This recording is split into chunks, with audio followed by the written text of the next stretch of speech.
हर हर महादेव। सर्व सनातन पर आप सभी का स्वागत है। दोस्तों, सावन का पवित्र महीना चल रहा है और अगर सावन के महीने में भगवान शिव की बातें ना हो तब तो सावन के महीने का कोई महत्व ही नहीं है।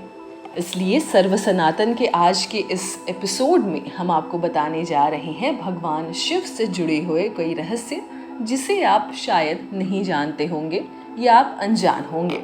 तो चलिए बिना देरी किए हुए इस वीडियो की शुरुआत करते हैं।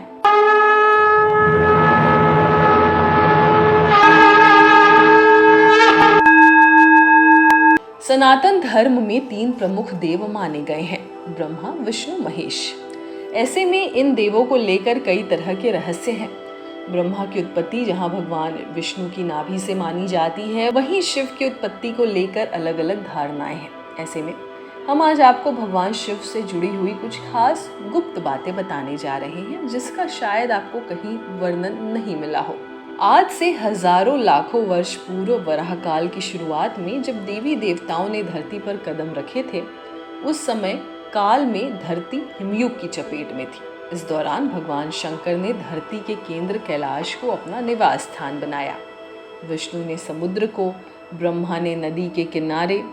पुराण कहते हैं कि जहाँ पर शिव विराजमान है उस पर्वत के ठीक नीचे पाताल लोक है, जो भगवान विष्णु का स्थान है। शिव के आसन के ऊपर वायुमंडल के पार क्रमशः स्वर्ग लोक और फिर ब्रह्मा जी का स्थान है, जबकि धरती पर कुछ भी नहीं था। इन तीनों से सब कुछ हो गया। वैज्ञानिकों की भी माने तो तिब्बत धरती की सबसे प्राचीन भूमि है और पुरातन काल में इसके चारों ओर समुद्र हुआ करता था। फिर जब समुद्र हटा तो अन्य धरती का प्रकटन हुआ और इस तरह धीरे धीरे जीवन भी फैलता गया। सर्वप्रथम शिव ने ही धरती पर जीवन के प्रचार प्रसार का प्रयास किया, इसलिए उन्हें आदि देव भी कहते हैं। आदि का अर्थ है प्रारंभ। शिव को आदिनाथ कहा जाता है। आदिनाथ होने के कारण उनका एक नाम आदिश भी है। इस आदिश शब्द से ही आदेश बना है। नाथ साधु जब एक दूसरे से मिलते हैं तो कहते हैं आदेश।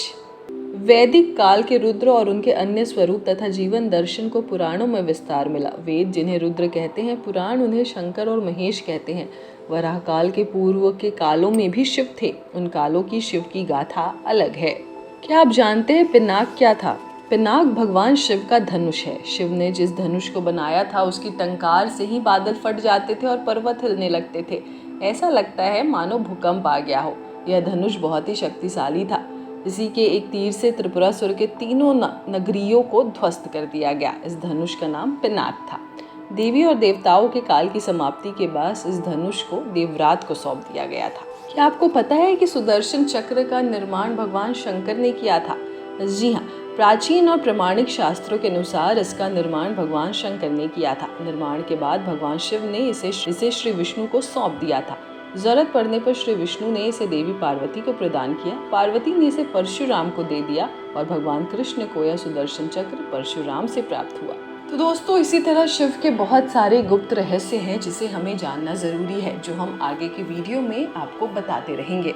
हर हर महादेव।